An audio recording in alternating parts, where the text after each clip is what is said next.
Fleeing a forced marriage, she hid in the Duke's carriage, and he chose to protect her. The night was alive with storm and shadow. Rain fell in heavy sheets bouncing off the cobblestones like silver shards.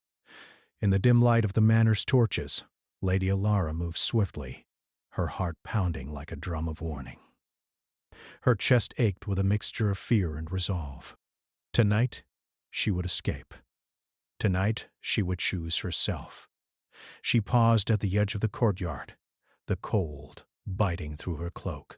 Beyond the gates lay a world she had never truly seen, a world that was cruel and beautiful all at once. Her parents had arranged a marriage for her with Lord Morven, a man feared not just for his wealth, but for his cruelty. Rumors whispered that he had bound every bride in the family with a magical oath, one that would bend their will forever. Alara had learned of it too late. Her choice had been taken, and yet even in the shadow of despair, a spark remained. Tonight, she would run. With silent steps, she slipped through the servants' gate. The rain soaked her hair and dress, clinging to her like a second skin.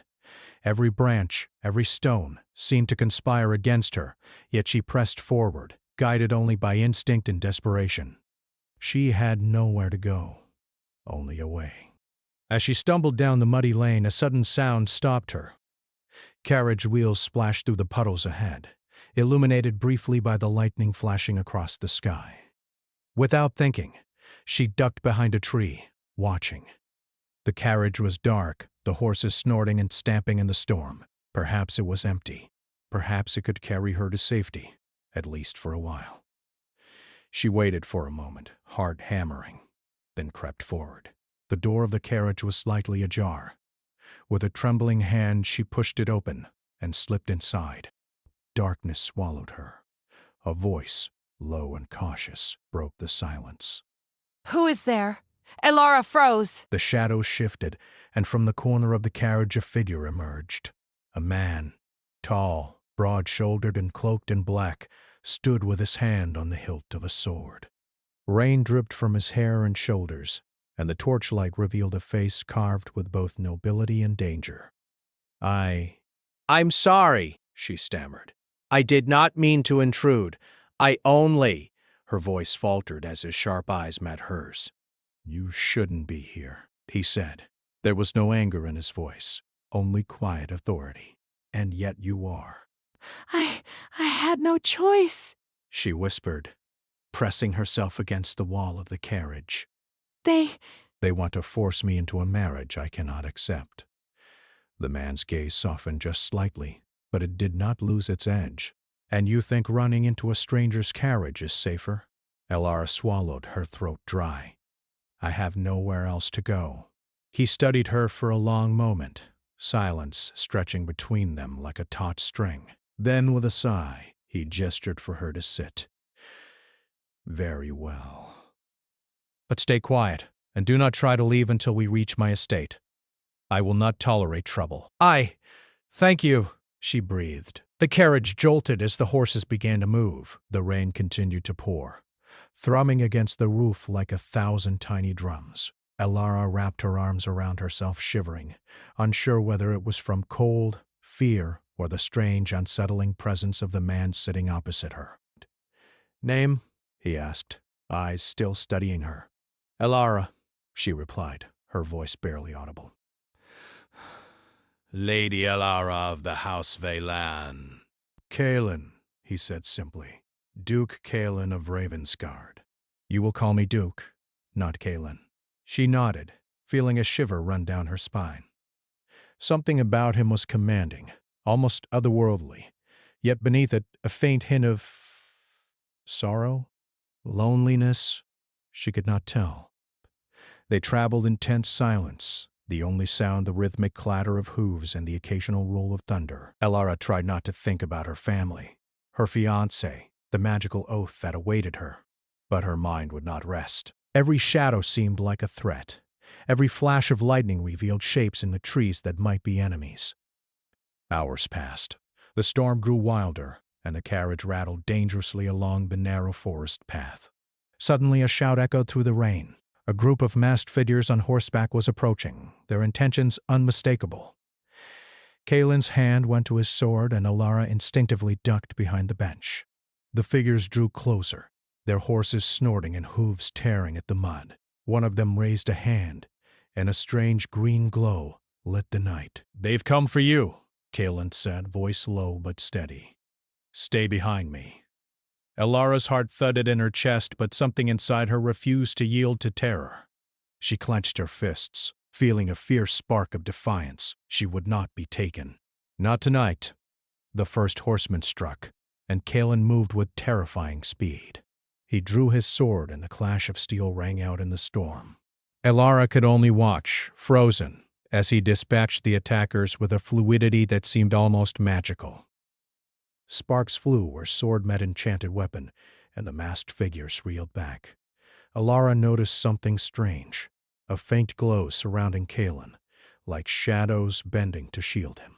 His eyes, dark and piercing, never left her, even in the midst of battle. And in that moment, a strange realization hit her. He was not just a protector. He was something more, something powerful and dangerous. The carriage lurched as one of the attackers slashed at the wheels. Kalen kicked the door open, dragging Alara out. Together they sprinted toward a rocky outcrop beside the path. Lightning illuminated their escape, revealing the jagged cliffs and dense trees that would offer temporary cover. They crouched behind a boulder, panting, soaked and trembling from the adrenaline. The masked attackers slowed, regrouping, unsure of how to pursue them further through the forest. Kalen's chest rose and fell rapidly, yet his gaze never left the tree line. "Are you unharmed?" he asked, his voice tight. I think so," Alara replied, though she felt every ache in her limbs. Her hands were shaking. But beneath the fear, a strange exhilaration surged. For the first time in her life, she had acted for herself and survived. Kalen studied her, his expression unreadable. Then, without a word, he pulled her closer, shielding her with his cloak as they moved deeper into the forest. The storm raged around them, yet within the protective shadow of his presence, she felt an unfamiliar sense of safety, a fragile, flickering ember of hope. Hours passed, and eventually they reached a narrow, hidden path that led to a distant estate, one that Kalen had promised would be safe. The wind howled, trees bent and groaned, yet nothing moved against them. Alara dared to breathe, her body shaking from exhaustion. They arrived at the gates of the estate just as dawn threatened to break, painting the sky with streaks of gray and violet. Kalen opened the gates and led her inside, the walls tall and imposing, carved from dark stone. Inside, the estate smelled of ancient wood, herbs, and something faintly metallic, as though magic lingered in the air. "You will remain here," Kalen said, his voice soft but firm. But you will be safe. At least for now. Alara nodded, feeling gratitude and unease swirl together. She wanted to speak, to ask questions, to understand the man who had saved her, yet words failed her. Instead, she simply followed him into the vast halls, lit by flickering torches and shadowed corners. As she was shown to a small chamber, she glanced at Kalen, something in his eyes, a mixture of burden, caution, and unspoken longing, made her heart quicken. She didn't understand it, and she didn't know if she should. But a part of her, the part that had always been hidden behind politeness and fear, stirred with curiosity and something deeper. That night, as she lay in the quiet, listening to the rain hammer against the windows, a thought kept returning to her. She had run from one prison, only to step into another world entirely. A world of shadows, power, and secrets. And at the center of it was Kalen, a man who could be both her protector and the storm she did not yet know she desired. But sleep would not come. Outside, the wind whispered through the trees, carrying faint, unfamiliar sounds. Footsteps in the mud, whispers of things that moved beyond sight. Alara realized with a jolt that her flight was only the beginning. The storm was far from over, and somewhere, in the darkness beyond the estate walls, a shadow moved, watching her. The dawn broke pale and fragile, filtering through the tall windows of Duke Collins' estate. Rain still clung to the stone walls, dripping into dark corners and echoing softly through the empty halls. Lady Alara stood at the edge of the grand chamber looking out at the gardens. Though the storm had left them a tangle of mud and broken branches, she felt small, overwhelmed by the weight of the fortress around her. Kalen watched her silently from across the room. His dark eyes seemed to hold centuries of unspoken secrets, shadows that moved behind them like whispers in the wind. He did not approach her immediately. Instead, he let her examine the estate, letting her realize in her own time that this was no ordinary home. "This place," Alara said, her voice barely a whisper. "It feels alive." Kalen's lips curved slightly, though it was not a smile. "Many who dwell here feel that. The walls remember. The stones remember. They hold echoes of what has passed and warnings for what may come." Alara shivered. She had fled one danger only to step into another world entirely, a world that seemed suspended between shadow and magic. She realized that Kalen himself was more than a man of noble blood. There was something in the way the air seemed to bend around him, a subtle power that she could not name. "I will protect you," he said simply, breaking the silence. "But you must understand, my protection is not the same as friendship. I am not a man who offers comfort lightly." "I understand," she said, though her heart ached. Her instincts told her otherwise, that Kalen was capable of deep loyalty, though it came wrapped in darkness. The estate, sprawling and labyrinthine, became her temporary refuge. She explored its high towers, shadowed corridors, and vast libraries filled with tomes that smelled of dust and time. The storm outside had left puddles in the halls, reflecting flickering torchlight like broken mirrors. Alara realized that this place, so imposing and strange, was also a sanctuary, if she could trust the man who ruled it. Kylan, meanwhile, moved like a shadow himself, a constant presence that made her both uneasy and safe. He seemed to know the estate intimately, as though every stone, every passage, answered to him. Yet there was a sadness in him, a quiet loneliness that she glimpsed only in moments when he thought she was unaware. Their days were measured by routine and tension. Alara tried to learn about Kalen, though he revealed little. Yet in the small moments, sharing a meal by flickering torches, walking along storm-lashed battlements, or studying the estate's vast gardens, truths began to emerge. "You are not what the rumors say," she said one evening, her voice soft. Kalen's eyes flicked to her, sharp and assessing. "Rumors are born from fear and ignorance. They say I am cruel, dangerous, cursed. But the world does not see the shadows that force us to act as we must." "You speak as if you are trapped," she said, her gaze steady. "But you could leave this place if you wanted." Kalen's expression hardened, the shadow returning. "Some chains are not visible, Lady Alara. They are woven into the blood itself. I serve a duty I cannot abandon, no matter how much I might desire freedom." Alara looked down, understanding dawning. She too had been bound by chains, not of blood, but of family and duty. Their lives were not so different, she realized. Both trapped in worlds that demanded obedience, both longing for something beyond the walls that confined them. But their fragile peace was not meant to last. One night, as the estate lay quiet under a crescent moon, a faint sound stirred in the gardens below. Footsteps, careful but deliberate, moved through the wet grass. Alara, unable to sleep, crept to a window. She froze. In the shadows, she could see figures moving with unnatural grace. Their armor glimmered with a greenish hue, and their faces were hidden behind dark masks. Her heart skipped a beat.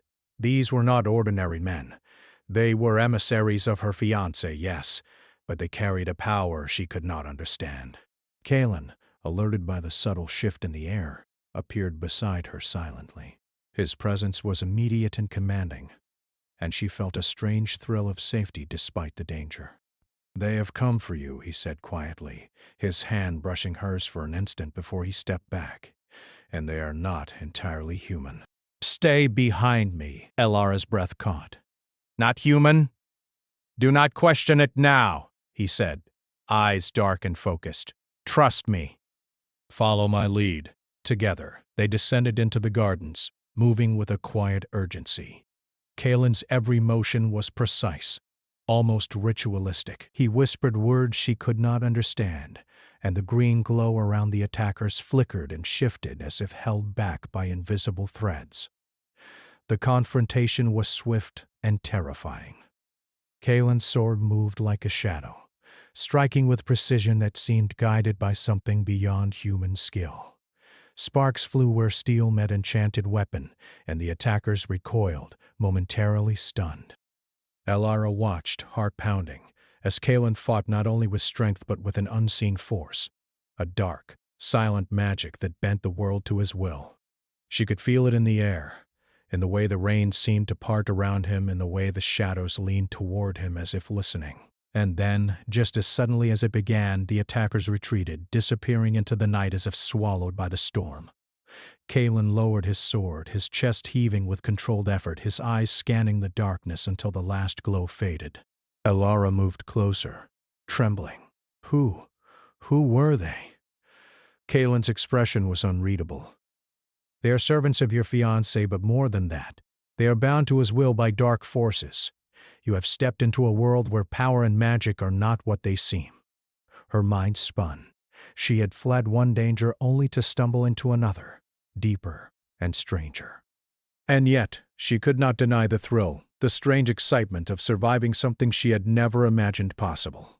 You are remarkable, Kalen said quietly, his eyes meeting hers in a rare moment of vulnerability. Most would have frozen, yet you did not. You fought in your own way. Elara felt a flush rise to her cheeks. She had not thought of herself as brave, only desperate. Yet Kalen's gaze lingered, and she sensed in him a growing respect, perhaps even admiration, though it was tempered by caution. For days afterward, the estate settled into a tense routine. Kalen taught her to recognize danger, to read the subtle signs in the air that betrayed magical threats. He did not coddle her, nor did he treat her as helpless. He spoke to her as a partner in survival, though the weight of his own burdens was always evident. At night she would lie in her chamber, listening to the rain and the distant howls of creatures that prowled the estate grounds. She thought of the attackers, of her fiancé, of the magical oath that had nearly trapped her forever. She thought of Kalen, his dark eyes, the faint glow that seemed to follow him even in shadow, and she realized that she was no longer simply running. She was learning to fight, to survive, and perhaps to hope.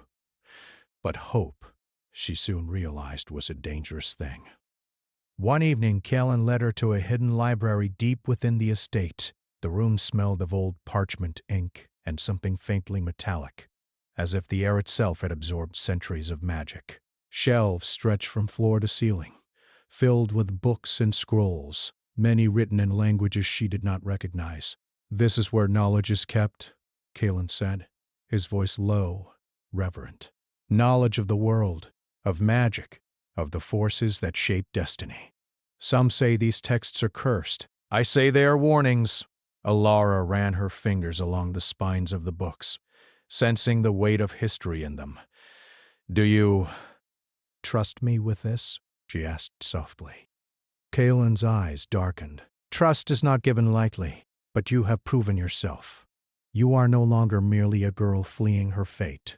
You are part of this story now, whether you wish it or not. As she explored the library, a sudden chill ran through the room. The torches flickered, shadows twisting unnaturally along the walls. Elara felt a presence, unseen but undeniable. She turned, heart racing, to find Kalen standing close, his hand resting lightly on the hilt of his sword. They are watching, he said, voice almost a whisper. Even here, even now. The forces that seek to claim you are patient and relentless. You cannot hide forever. Elara swallowed hard, fear and determination warring inside her. She had fled, she had survived, but she now understood the truth. The danger was far from over. And in the quiet of the hidden library, surrounded by centuries of knowledge and shadow, she realized that her journey had only just begun. The storm had passed, leaving the world drenched in quiet, but the air within Kaelin's estate remained tense. Lady Alara walked the corridors of the fortress, her fingers brushing the cold stone walls as if seeking reassurance. The memory of the green glowing attackers haunted her, their relentless pursuit, their strange, inhuman grace. Each night she dreamed of their faces behind those masks, of the whispering voices that called her name. Kaelin followed at a measured distance, silent yet present. His gaze lingered on her as if weighing every step she took. Alara could feel it, the careful protection, the constant calculation. It was more than caution. It was a bond forged in the crucible of danger, a tether neither of them fully understood. "You move as though the world is a threat," Kaelin said one morning, breaking the silence. He leaned against a column in the courtyard, rain from the previous night glistening on the stones around him. Alara met his gaze, her own eyes steady despite the unease twisting in her chest. "The world is a threat," she replied. "I have learned that." Kaelin's expression softened just slightly, though the shadows in his eyes remained. "Then you have learned well. But fear alone will not keep you alive. You must learn to act, to anticipate, to trust yourself, and me." Alara hesitated. Trust was a word heavy with history, heavy with betrayal. Yet she could not deny the strange, quiet certainty that Kaelin inspired. She had fled from one prison, only to step into another world entirely. But here, in the halls of Ravensguard, she felt a glimmer of possibility. Days passed, and Kaelin began to teach her more than survival. He instructed her in subtle ways, how to move silently, how to read the faint signs of magic in the air, how to discern friend from foe. It was exhausting, both mentally and physically, yet Alara felt herself growing stronger, more aware. Each lesson was a small victory over the helplessness she had once known. One evening, Kaelin led her to the edge of the estate, to a balcony overlooking the mountains that stretched beyond the forest. The sky was painted with streaks of purple and gold as the sun dipped toward the horizon. The wind tugged at their cloaks, carrying the faint scent of pine and rain. "You have changed," he said, his voice low and contemplative. "The girl who fled in the storm would not have survived the night." Alara looked out at the distant peaks, her thoughts heavy. "I am still afraid," she admitted, "but fear is no longer enough to control me." Kaelin nodded, as if he understood perfectly. "Good. Fear is a teacher, but courage is a companion. Remember that." Their moment of quiet reflection was interrupted by a sudden commotion in the gardens below. Alara's heart leapt into her throat as figures emerged from the shadows, the green glow of magical energy curling around them, the unmistakable presence of her fiancé's emissaries. Kaelin's hand went to his sword, and this time Alara did not hide behind him. Instead, she gripped a small blunt dagger he had given her earlier, feeling its weight in her hand. Her pulse raced, but her mind was clear. "We must move," Kaelin said. "Follow me and trust yourself." The two of them descended into the gardens, the attackers moving with uncanny speed. Kaelin's sword sang through the air, deflecting strikes and breaking the rhythm of their foes. Alara followed his lead, using her dagger to block and deflect, relying on the instincts he had taught her. They moved as a single unit, the bond between them growing with every coordinated step. In the midst of battle, Alara caught glimpses of Kaelin that made her pulse quicken, the sharp intensity of his gaze, the quiet control in his movements, the protective instinct that never wavered. She realized with a jolt that she was beginning to rely on him not just for survival, but for guidance, for courage, and perhaps in ways she did not yet understand, for her heart. The fight carried them through the estate grounds, past the library, the stables, and into the forest beyond. The attackers were relentless, but Kaelin and Alara moved with a combination of skill and instinct that allowed them to hold their ground. Yet even as they fought, Alara felt the strain, the weight of constant danger pressing against her, the thrill of battle mingling with a strange, unspoken longing for the man who had become her protector. At last, they reached a clearing in the forest, the moonlight filtering through the trees. Kaelin paused, scanning the shadows, and Alara stood beside him, breathing heavily but resolute. The attackers had been pushed back, but they were not gone. "They will not stop," Kalen said, his voice low. "They are bound to your fate as much as you are, and yet we are stronger together." Elara nodded, feeling a surge of determination. "Then we fight together," she said. "Not as master and servant, but as equals." Kalen's eyes darkened, and for a moment, something raw and unguarded shone within them. "As equals," he repeated, almost reverently. The bond between them deepened in the quiet of the moonlit clearing. Words were unnecessary. Their trust was forged in shared danger, in the unspoken understanding that they depended on one another completely. And yet, beneath the surface, another current ran, something unspoken, something neither dared name. In the days that followed, Kalen revealed more of the truth about his family. The curse that had haunted them for generations was not merely a legend. It was a living weight, binding him to protect the innocent while draining him of strength. His ancestors had wielded great power, but it came at a cost: isolation, sorrow, and an unending sense of duty. Elara listened, fascinated and sympathetic. She began to see Kalen not as a distant, fearsome figure, but as a man burdened by legacy, striving to do what was right despite the darkness surrounding him. And in turn, Kalen saw in her not a frightened girl, but a force of determination, courage, and clarity that he had never encountered before. One afternoon, as they practiced moving silently through the estate's shadowed halls, Elara stumbled, and Kalen caught her before she fell. Their hands brushed, and the world seemed to tilt slightly.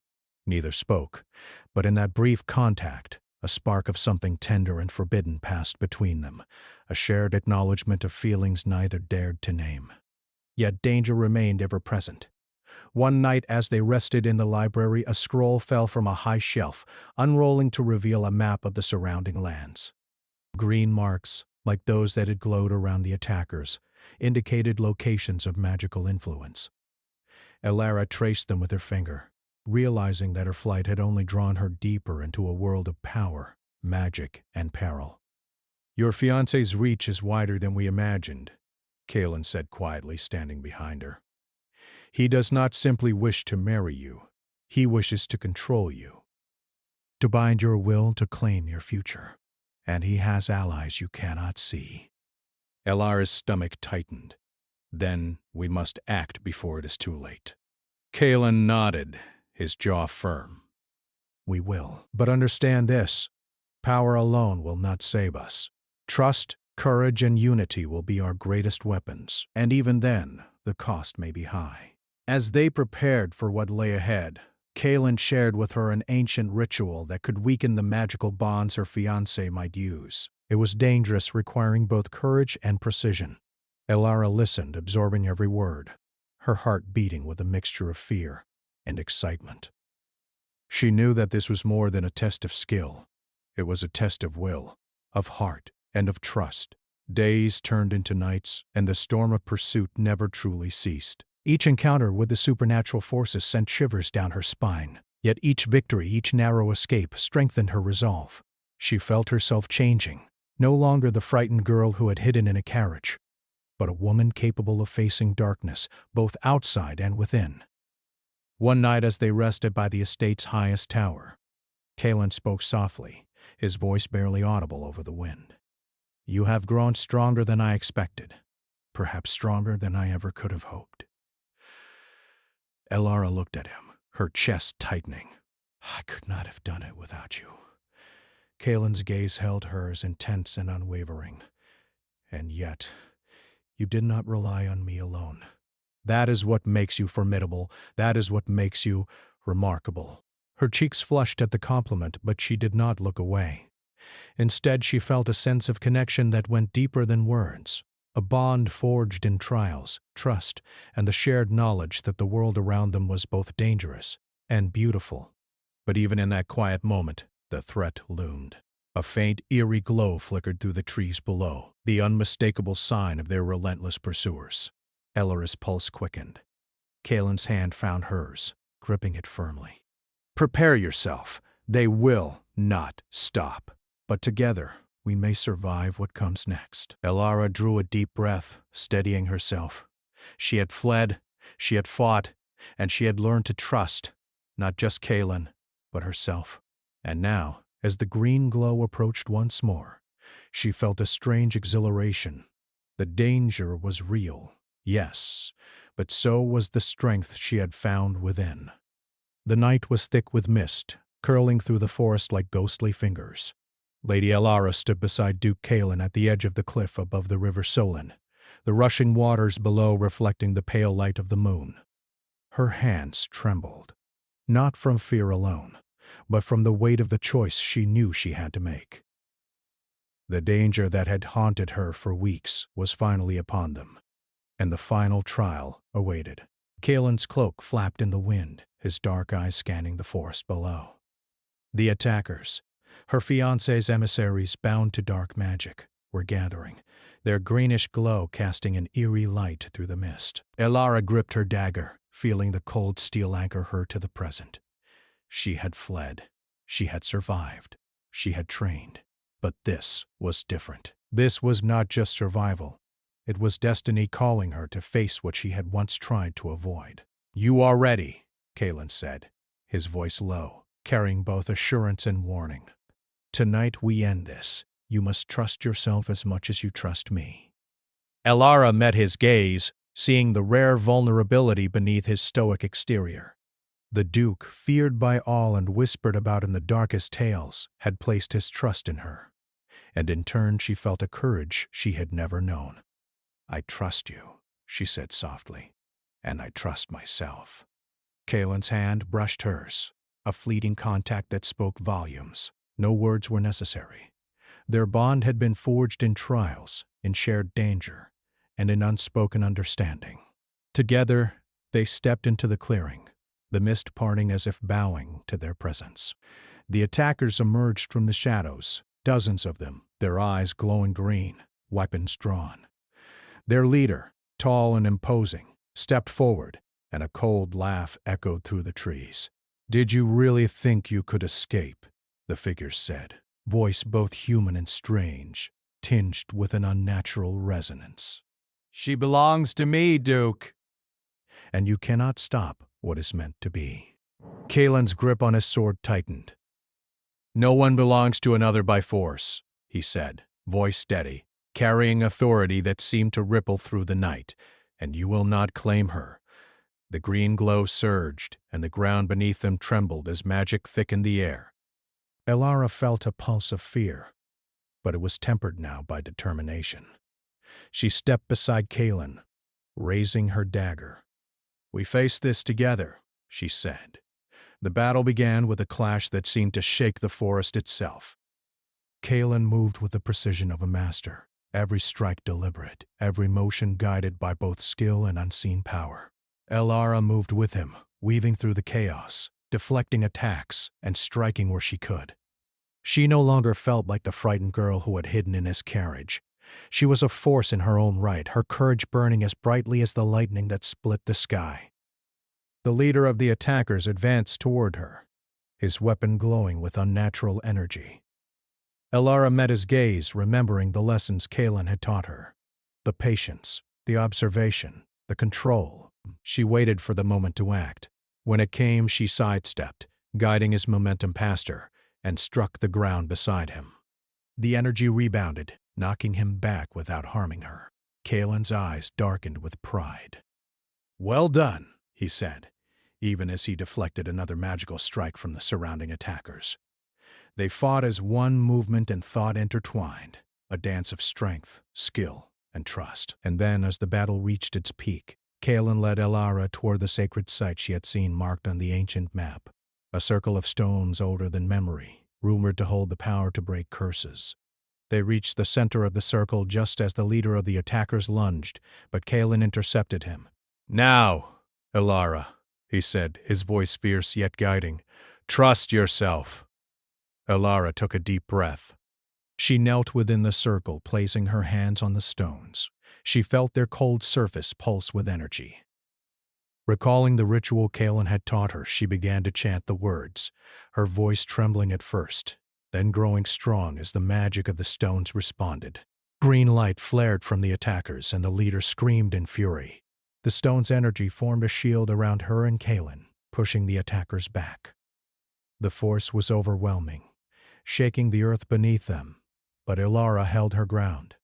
She realized something profound. This was not merely magic. It was choice, courage, and will, woven together in a tangible form. Kaelin joined her within the circle, placing his hands over hers. Together, they completed the ritual. The stones glowed brighter, the wind howled, and the green light that bound the attackers shattered like glass. One by one, they fell to the earth, powerless. The leader screamed once more, then crumpled to the ground, the magical bond severed. Ilara and Kaelin stood in the center of the circle, breathing heavily, surrounded by silence. The mist began to lift, revealing the pale light of dawn. Ilara turned to Kaelin, her heart pounding. "It's over," she whispered. Kaelin shook his head slightly. "Not entirely. Danger will always exist. But this threat is ended, thanks to you." His eyes held her gaze, intense and unguarded. "You were not a child who hid in a carriage. You were a partner, a force. And I could not have done this without you." A warmth spread through Ilara, not just from relief, but from something deeper. She realized that she no longer feared the darkness, not because it had vanished, but because she had found the strength to face it, and someone to face it with. The wind carried the scent of rain and pine, and she felt tears prick her eyes. Kaelin! Her voice faltered. She had run for so long, fled from every expectation, every prison. And now, standing beside him, she understood something essential. Freedom and trust were inseparable, and love was the courage to stand beside another without losing yourself. Kaelin stepped closer, the shadow and power that had once been distant now tempered by sincerity. Ilara, you are free to choose. Free to live, and free to stay if you wish. Her heart leapt. She thought of her family, her fiancé, the life she had tried to flee. But all of it felt distant now, pale against the strength she had found within herself and the bond she had forged with Kaelin. "I choose to stay," she said, voice steady. "With you." Kaelin's expression softened, the darkness and burden lifting slightly from his eyes. He reached for her hand, and in that touch was both promise and protection. "Then we face the world together," he said. "No curse, no threat can break what we build here." "Not if we are united." The morning sun climbed higher, illuminating the circle of stones, the forest, and the estate beyond. Birds stirred in the trees, and the first rays of warmth touched their faces. It was not merely a new day. It was a new beginning. Ilara breathed deeply, feeling the wind on her face, the weight of fear lifting from her shoulders. She had run, hidden, and fought. She had faced darkness and survived. And now she had chosen her own destiny, not as a pawn, not as a frightened girl, but as a woman who had claimed her power and her heart. Kaelin stood beside her, the once feared Duke now a man of strength and vulnerability, ready to face the future alongside her. Together they turned from the circle, walking back toward the estate as the forest seemed to sigh, the whispers of shadows retreating in acknowledgement of their courage. And yet, even in that victory, there was awareness. They had glimpsed the edges of a world beyond the estate, a world of magic, danger, and destiny. The future would not be easy. But for the first time they would face it not as hunter and hunted, not as protector and ward, but as partners, equals, bound by trust, courage, and the quiet power of choice. Ilara looked at Kaelin, her heart steady and sure. "We survive together," she said. "Yes," Kaelin replied, his eyes reflecting both relief and hope. "And together we will thrive." The wind carried a soft rustle through the trees, a reminder that magic, mystery, and danger would always exist. But for now, in the glow of dawn, all that mattered was that they had survived, chosen, and grown. The shadows of the past were no longer chains, they were lessons, shaping the courage and trust that would guide them forward. As the first rays of sunlight bathed the estate in gold, Ilara felt a sense of peace she had never known. She had run from a forced marriage, hidden in a carriage, and discovered not only danger, but her own strength and the bond of love and trust. Galen walked beside her, a silent promise in every step. And as they approached the gates of the estate together, the world felt vast and full of possibilities. The night of fear, darkness, and trials had ended. The dawn of freedom, choice, and new beginnings had begun.